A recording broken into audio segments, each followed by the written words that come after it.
Assalamu alaikum. We'll be starting in a couple minutes, inshallah.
Assalamu alaikum and welcome to the 10th night of the Ramadan program here at the Islamic Center of America.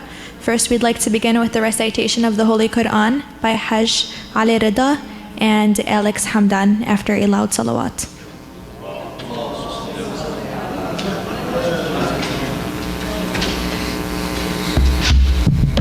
Assalamu alaikum. أعوذ بالله من الشيطان الرجيم. بسم الله الرحمن الرحيم. ويل للمطففين الذين إذا اكتالوا على الناس يستوفون وإذا كالوهم أو وزنوهم يخسرون ألا يظن أولئك أنهم مبعوثون ليوم عظيم يوم يقوم الناس لرب العالمين كلا إن كتاب الفجار لفي سجين وما أدراك ما سجين كتاب مرقوم ويل يومئذ للمكذبين الذين يكذبون بيوم الدين وما يكذب به إلا كل معتد أثيم إذا تتلى عليه آياتنا قال أساطير الأولين كلا بل ران على قلوبهم ما كانوا يكسبون آمنت بالله صدق الله العلي العظيم. الفاتحة.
صلوا على محمد وآل محمد.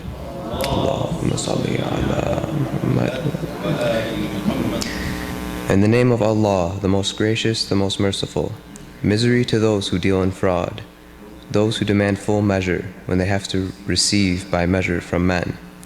But when they have to give by measure, or wait to men give less than due, do they not think that they will be called to account on a mighty day, a day when all mankind will stand before the Lord of the worlds? But surely the record of the wicked is saved in prison register. And what will explain to you what the prison register is? A register fully written, misery on that day to those who deny, those who do not accept the day of judgment. And none can deny it except the transgressor beyond limits, the sinner. When our signs are read and repeated to him, he says tales of old. By no means, but on their hearts is the stain of evil, whatever they do. Sallu ala Muhammad wa ala Muhammad.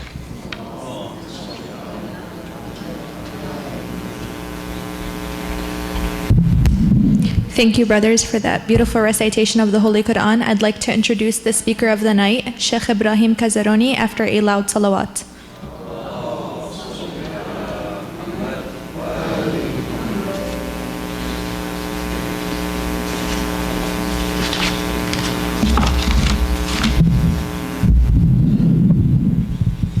صلوا على محمد وآل محمد.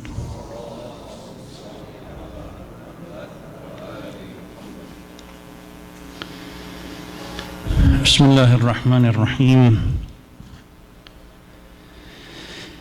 الحمد لله الذي هدانا لهذا وما كنا لنهتدي لولا أن هدانا الله. ثم الصلاة والسلام على سيدنا ونبينا محمد وعلى أهل بيته الطيبين الطاهرين.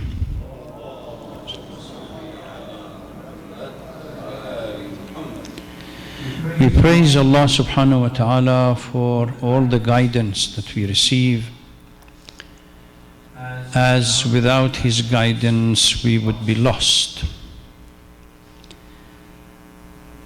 We convey our greeting and salutations to the Holy Prophet of Islam and his pure progenies.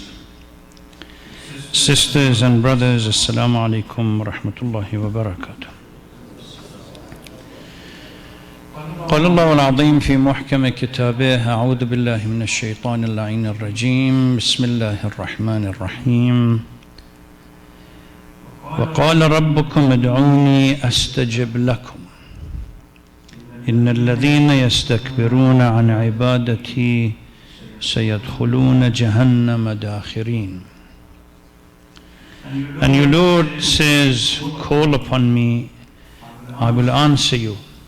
Those who show arrogance for my worship shall soon be punished and disgraced. Last night, I posed a question and attempted to explain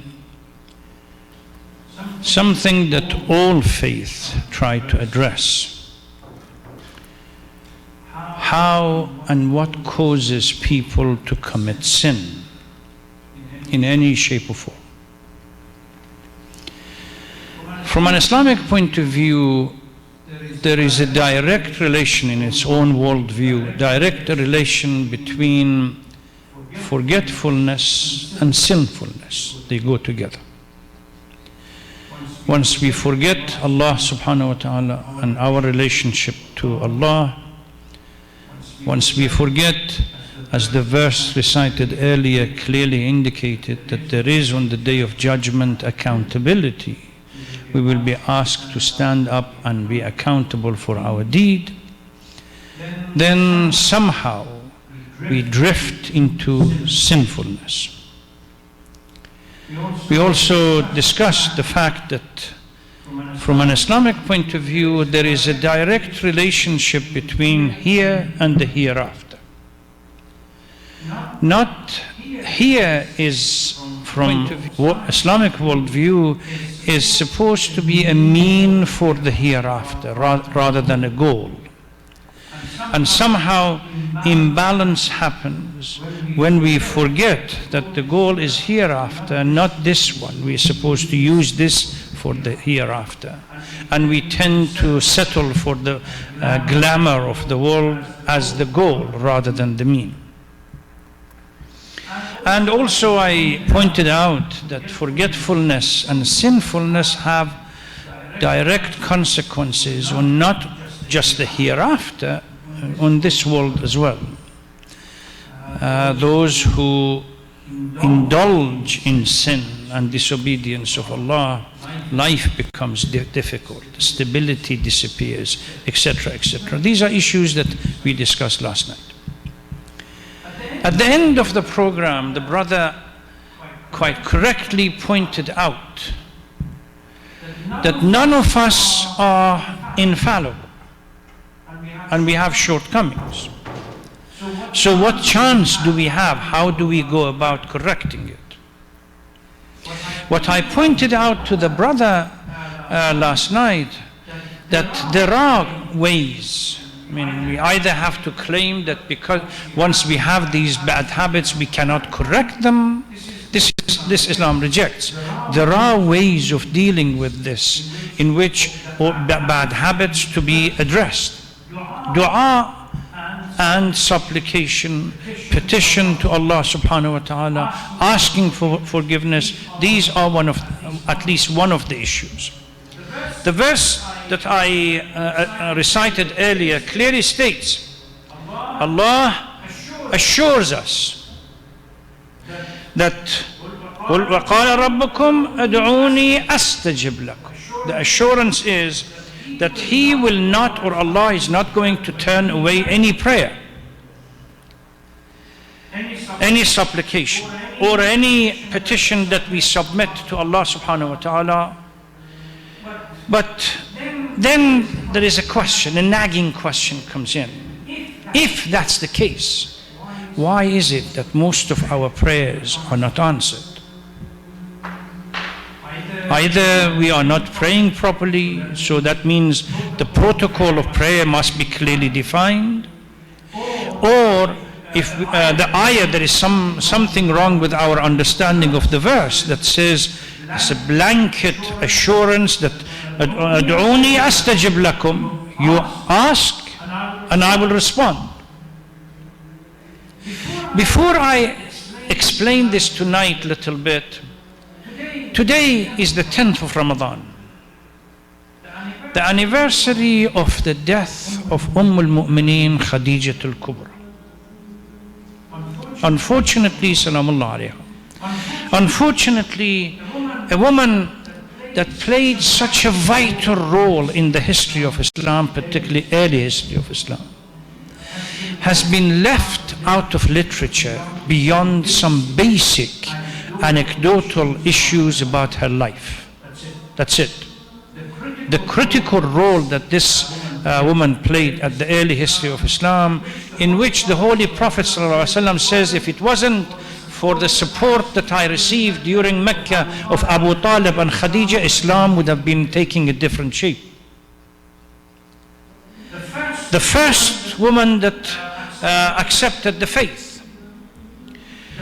The first woman that not only loved the Holy Prophet with all her being, she served Islam with all her being. This is a woman that they say enormous wealth. Some people even historically talk about 80, 120,000, 150,000 camels that simply loaded her stuff to move from one place to another. The first businesswoman of Jahiliyyah. Extremely sharp. And this woman comes and converts to Islam and supports the Holy Prophet. Even till the last minute of the Prophet's life, whenever the name of Khadija was being mentioned or was mentioned, the Holy Prophet became tearful. To the point that Aisha used to feel jealous. Well, she was an old woman. But response, she loved me and Islam with everything that she had. It's an irony that we really don't say anything about her beyond the fact that, well, she was the wife of the Holy Prophet, etc., etc.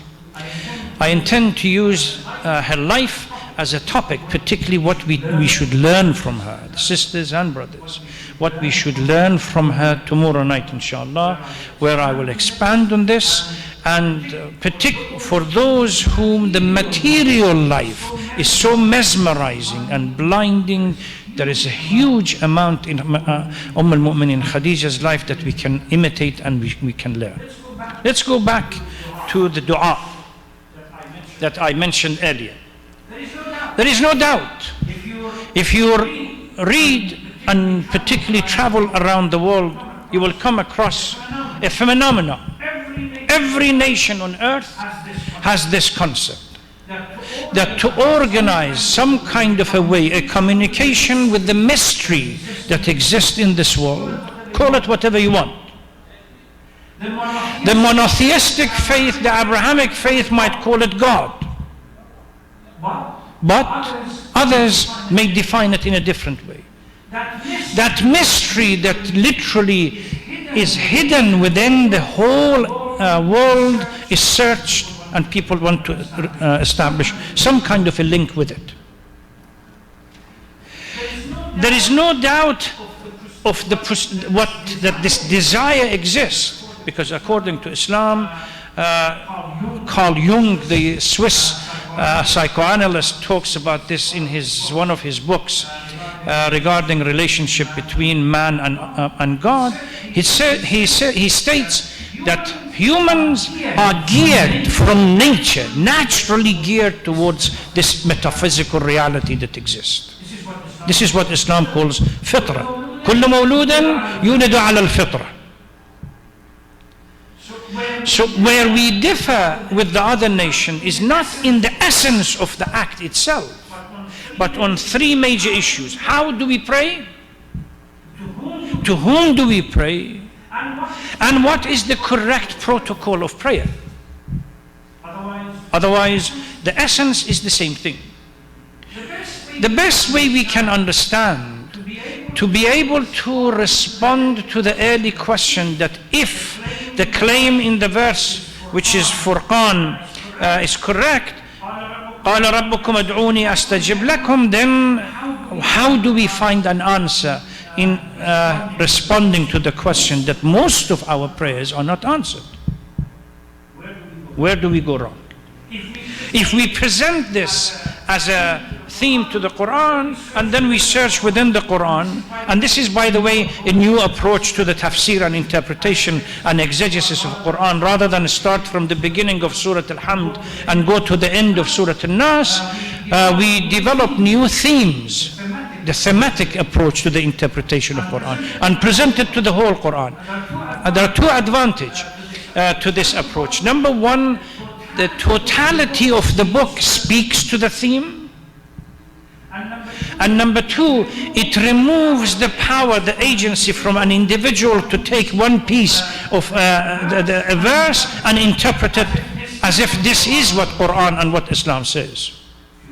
If you listen to the narratives being presented by the extremists, they go to say Surah At-Tawbah, verse number 5, and pick up one piece of it, interpret it, and this is what Islam says.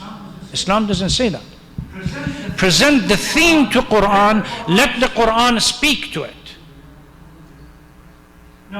Now, if we present the notion of dua in Quran, we come across a very striking response. Number one, as a matter of principle, if we add all the verses that talks about power and what we call revenge and so on from Allah for those who do not submit, doesn't come to more than 45, less than 50 verses only. On the other side, verses that speak to the mercy and compassionate of Allah is 352. It sets the balance. That we may have a number of verses in the Holy Quran that talks about punishment, but they are the minority rather than the majority. Now, there is a tendency that we really need to challenge. Most of us. We think Allah subhanahu wa ta'ala, some biblical figure sitting somewhere with the remote control in Allah's hand, that is waiting for our petition to go up, and immediately, boom, zam, and the response comes down. That's the understanding. And we keep complaining, why is it that I praying, I do this, and no response? Because there is an expectation of an immediate return for the time that we invest, capitalist society. Immediate return. We become angry that we send the petition. We may not have done it properly. We send the petition, but no response came. But this is not the issue. What these people don't understand is that acceptance of prayer rests on some prerequisite conditions that must be fulfilled. And without that, if we constantly violate the command of Allah subhanahu wa ta'ala through sins, then how can we expect that as soon as I open my mouth, Allah subhanahu wa ta'ala with a zap, my prayers are answered? Let me give you an example. You all have seen or at least come across filters, whether it's in air conditioning or anything else, or in vacuum, there are filters. When the filter becomes clogged, you pass through it clean air, what comes out? Dirty air. This is why we have to remove the filter, wash it, clean it, and put it back again or change it. Sinfulness is the clogged filter. There is no sincerity, there is no humility, there is expectation. يَمُنُّونَ عَلَيْكَ أَنْ أَسْلَمُوا. They are the one that they think they are doing some favor to Allah subhanahu wa ta'ala and to you because they have accepted Islam.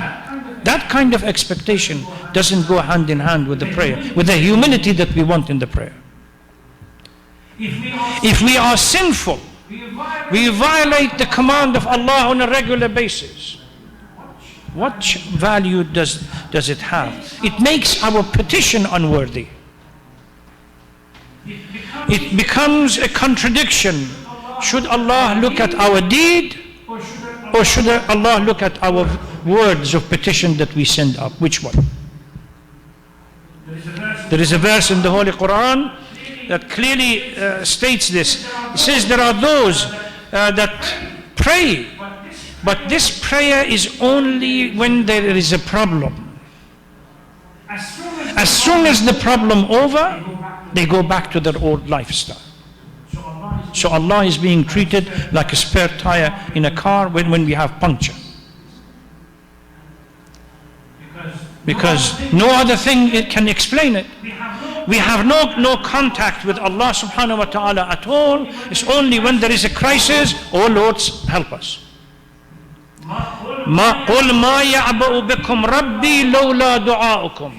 If you don't pray, Allah is not going to pay attention to you. So how do we go about it? Certainly it requires certain conditions, protocols. If we look at verses in the Holy Quran, we see that there are a number of verses that begins with Rabbana. ربنا آتنا في الدنيا حسنة وفي الآخرة حسنة ربنا اجعلنا للمسلمين لك ومن ذريتنا أمة مسلمة لك.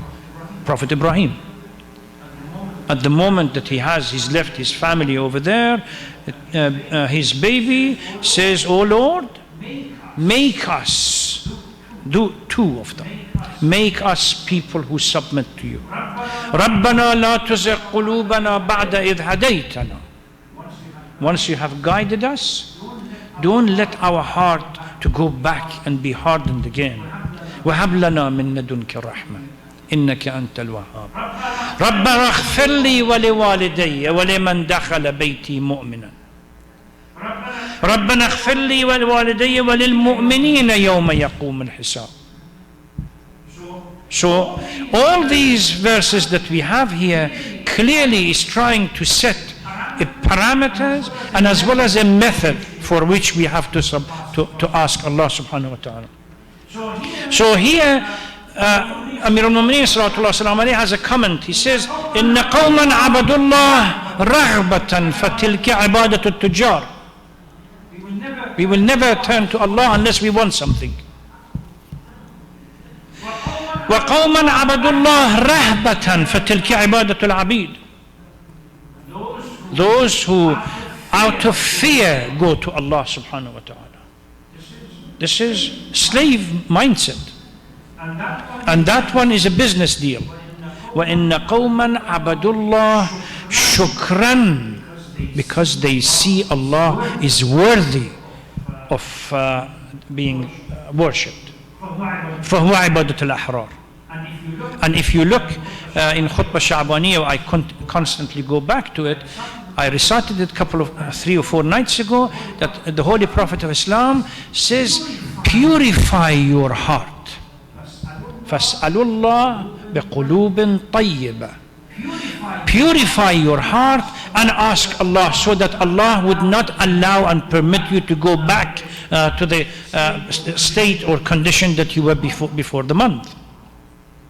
Don't be among those وَإِذَا مَسَّ الْإِنسَانُ ضَرٌّ دَعَى رَبَّهُ مُنِيبًا إِلَيْهِ.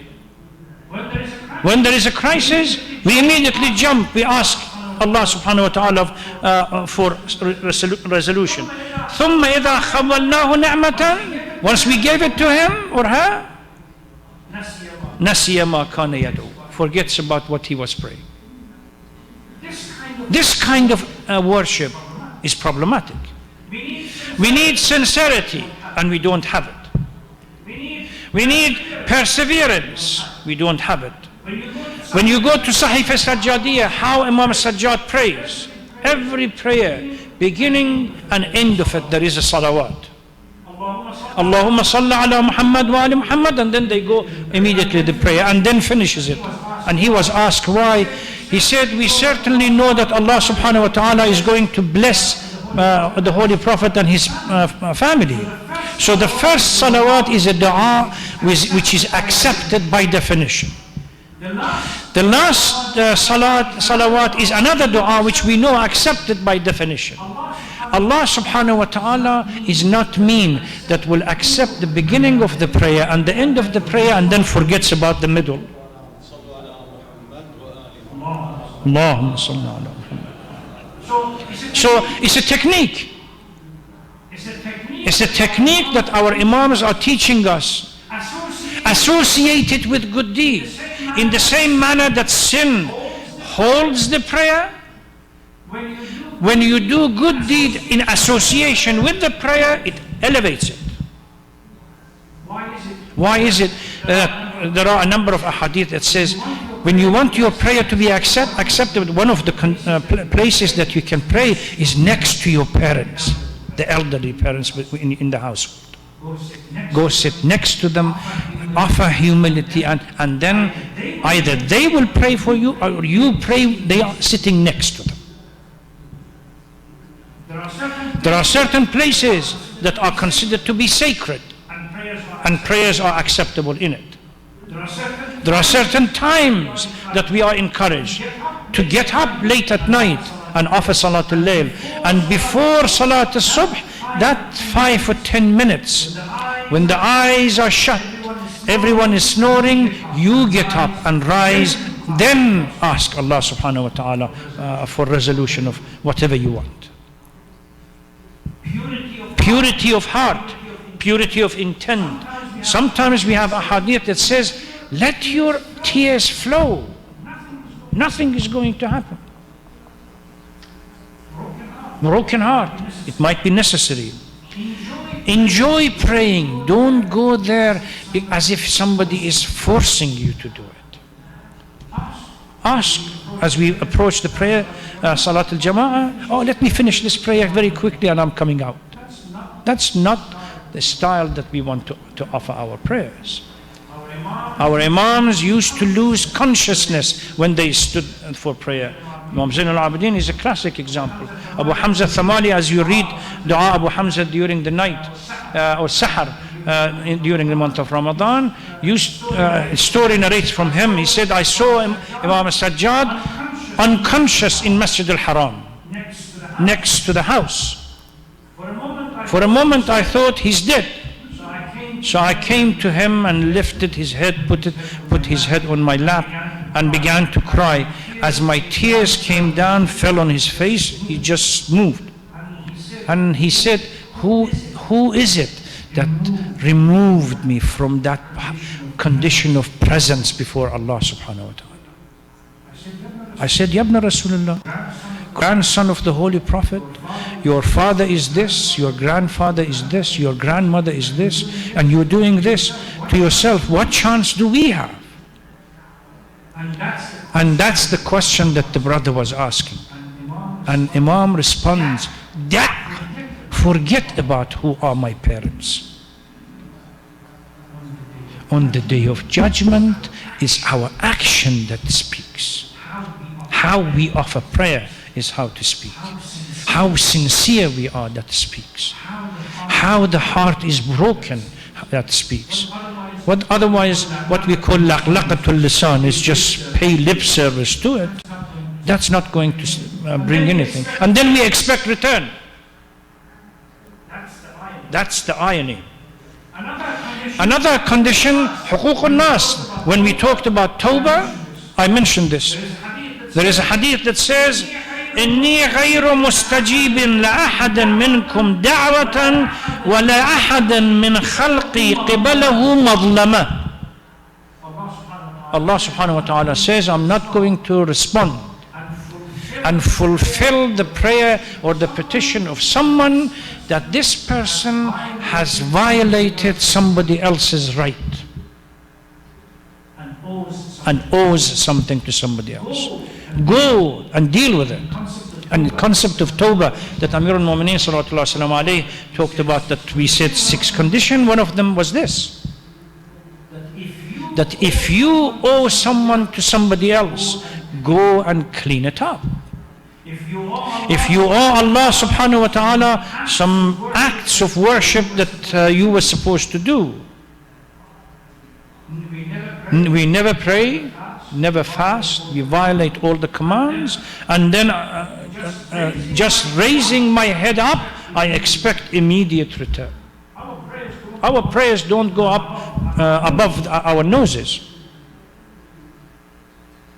This is the month that you really need to use the opportunity created to purify yourself.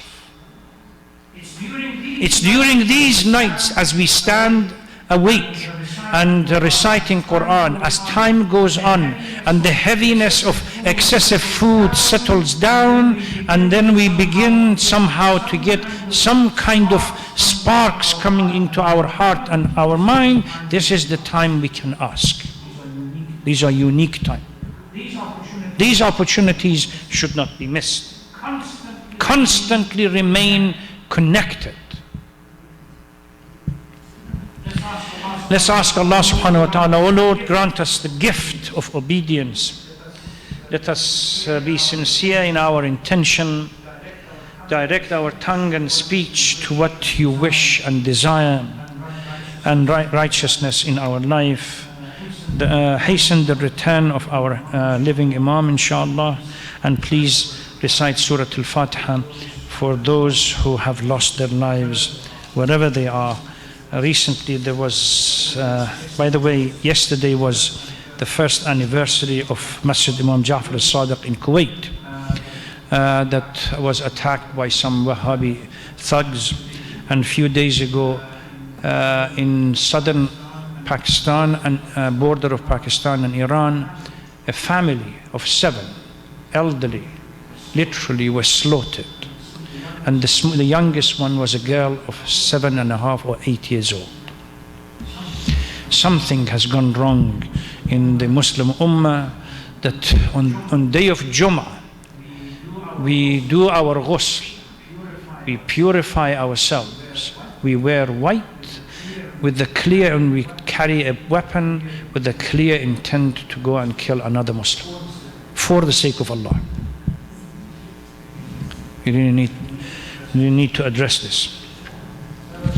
There was a question last night, I don't know whether the person is still here or not.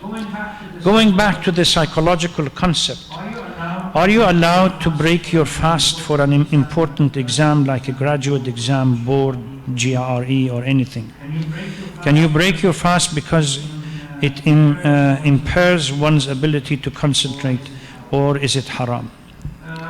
The problem is not whether there is what we call a broad concept here. Anything that harms, and the harm can be established without a shadow of a doubt by people who are expert, then you are allowed and permitted to break the fast, whatever it is. Whether it's a medical condition, whether it's some other psychological issues, if you need to concentrate, and you have to discuss this with the expert.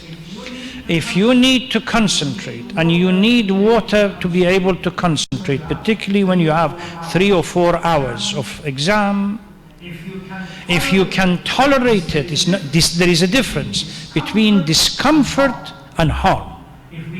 If we can establish harm, then لا ضرر ولا ضرار في Islam. It's a unique usuli principle, and fuqaha permit that you can break it. Discomfort is something else. If you're living in a warm environment and the days are 18 or 19 hours, yesterday or the day before yesterday, the temperature in Qum reached around 110, 112. And they have to fast about as many hours as we have. Certainly, if you want to come out and engage in anything, you will feel uncomfortable. Najaf, about a week ago, reached 123. So they feel, there is essence, I mean, the element of discomfort in it. But there is a difference between discomfort and harm. If the doctors or the physicians clearly indicate that this is harmful, then naturally you are not allowed to take it. That's the exception, in any shape or form. So I hope this clarifies it. If you need further clarification, you can send me an email, and inshallah I will explain it to you. Any other question?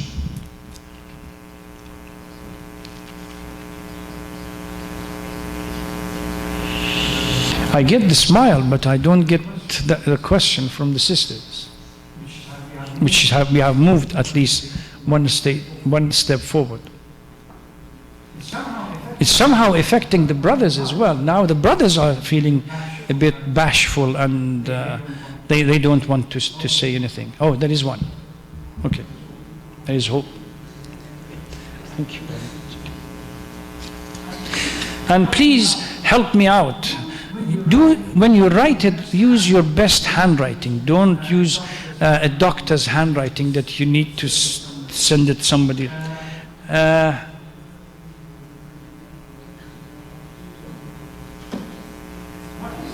What is the best way to balance Islamic duties and our daily duties like job, school, etc.? Well, the best way is to live the life, but conscious that you have two responsibilities. I'm not quite sure when we say, is the person expecting that when you have jobs, and whether it is school, jobs, or daily duty, somehow be exempt from the Islamic duties? Islamic duties are supposed to be part and parcel of the daily life, rather than something extra. So if the person could explain exactly what he or she means, it would help me in getting responding.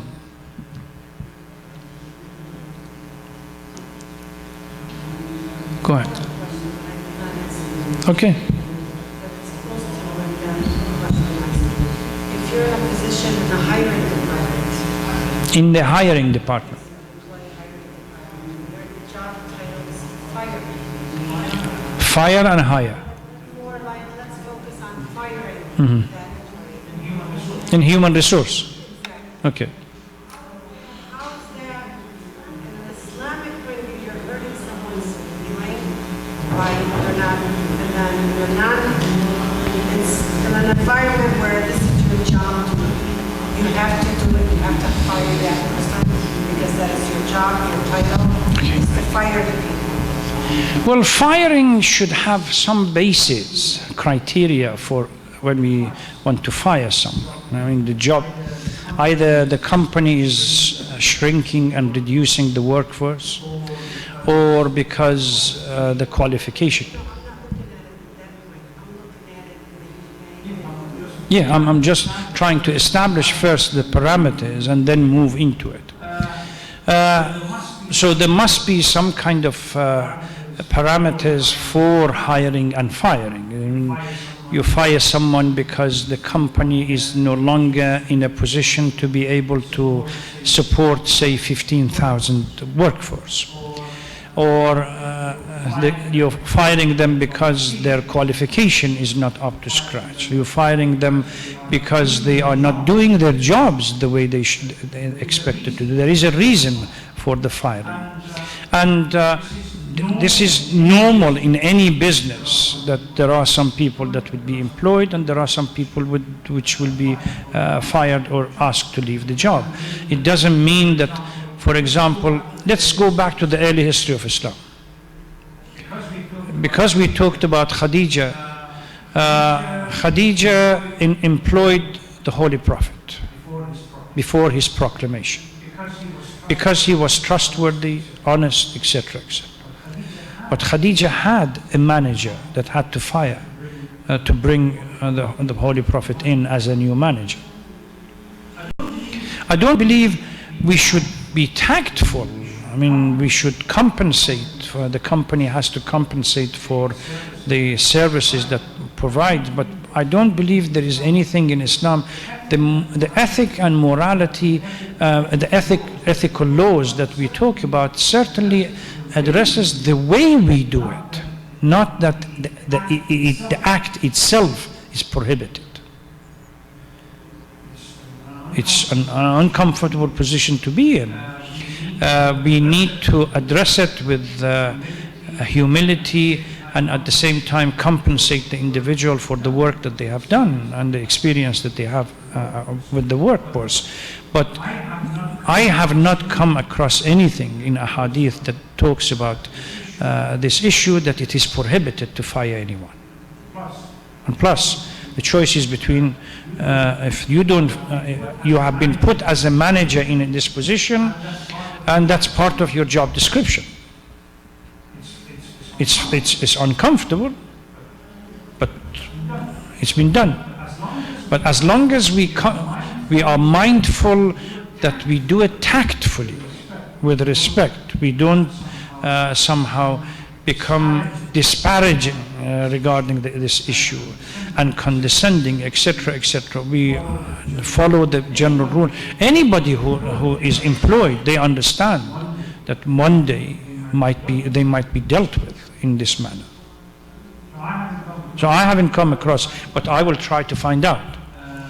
I might not have paid any attention to it, but I'll try to find out whether there is such a thing in our books of tradition or opinion of the experts that poses a question regarding the validity of this act. Inshallah.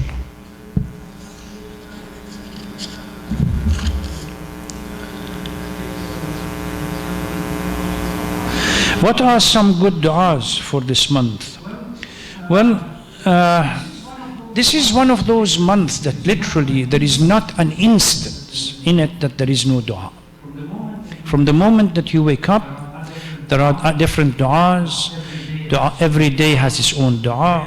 The prayers that we offer, you only need to go to Mafatih al-Janan, for example, and you look on a day-by-day basis. There are what we call prayers that are recited on all the days, common prayers. So from the beginning of month of Ramadan, you can recite it every day until the end. There are special prayers for each day that you recite. There are special prayers for Maghrib prayer, and evening prayer, and late night prayer. And the best of all is recitation of Quran. Remember, prayer that you offer, you are talking to Allah. When you recite Quran, Allah is talking to you. This is why these two have to go together. So during the month of Ramadan, our ears that have been deaf to the command of Allah and the voice of Allah for so many, open it up. This is why so much emphasis during the month to finish on a regular basis recite Quran. We become familiar with the sound again. If you can't do it, you can't read it, listen to somebody else reading it and just follow it, etc., etc. So this is one of those months that are rich, that is rich with prayer. You only need to go to Book of Du'as and you will see a number of them. Even when you want to break your fast, Allahumma laka sumtu, again connects you with Allah subhanahu wa ta'ala, that the food you're going to eat is a blessing from Allah subhanahu wa ta'ala. اللهم لك صمت وعلى رزقك أفطرت وعليك توكلت فتقبل منا, and so on and so forth. And there are other prayers as well. When you want to stop imsak early in the morning, if you have time for suhoor and you have eaten something, again there are prayers. The intention that you make on a daily basis to fast, you ask Allah to grant you the privilege and to support you and to help you in this endeavor. This month, if there are other months have it, but if at least this month we have no shortage of prayer here. You only need to go to special books. Sahif al-Sajjadiyya has a couple of books about month of Ramadan, but Mafatih al-Janan definitely has a'mal for month of Ramadan that you can follow.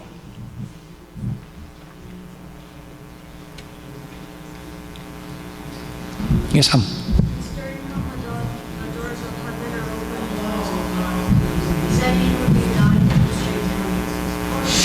Well, if the doors to heaven, a couple of nights ago we were discussing this, that yes, it's the path to heaven is open. And if we follow the command of Allah subhanahu wa ta'ala during this month, that means we have repented and we have done everything possible to stay on the right path, sure. Because during this month, Allah subhanahu wa ta'ala extends the mercy that Allah has for everyone, so that they can change direction and move onto the right path. If somebody dies during this month, certainly, if they have been good, they have followed the command and they have not been sinful and disobedient, sure, inshallah.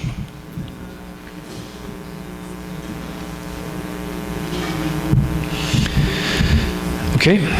Wassalamu alaikum wa rahmatullahi wa barakatuh.